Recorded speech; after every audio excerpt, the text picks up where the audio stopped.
It was a senseless death that broke the nation's heart.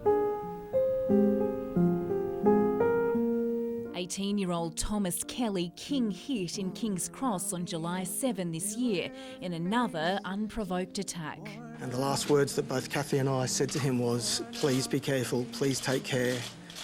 And he said, "Don't worry, I will, and I love you."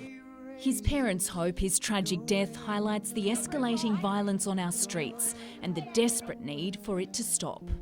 Thank you for making our world a safer place to live in. We will never forget you. Special police operations, including the nationwide Operation Unite, are targeting street fights and alcohol-related violence. The festive season is now well underway, with revellers enjoying Christmas parties and heading out in the warmer weather.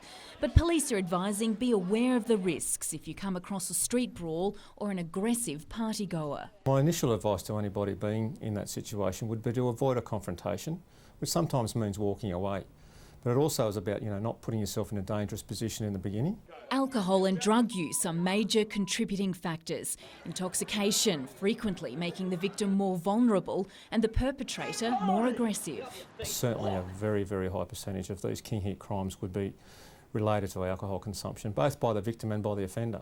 Jared Lawson, a police officer for 25 years, has experienced the sad outcomes of these crimes.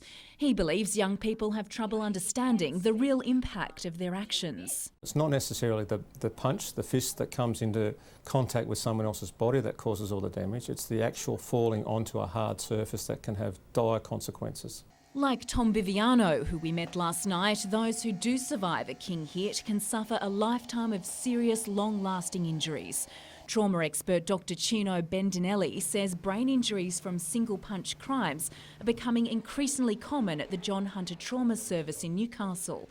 So what happens to the brain when someone is punched and the head connects with the pavement? In these cases, what happens is that the brain gets shaken, basically, from the punch in the face first. Sometimes one of the pieces of bones that are broken by the punch may well injure a vessel, and you have a bleeding inside the brain. Then you fall down, you hit something hard, and off you go. You have another insult, another injury to the brain. Dr. Bendinelli says movies and television programs don't help as they don't show the real injuries. We see a lot of movies in which they get these punches in the face, they stand up and they fight again. That's a movie, and it looks like a punch in the face, you get a blue eye. That's rare. Usually you get a punch in the face, you are injured for life.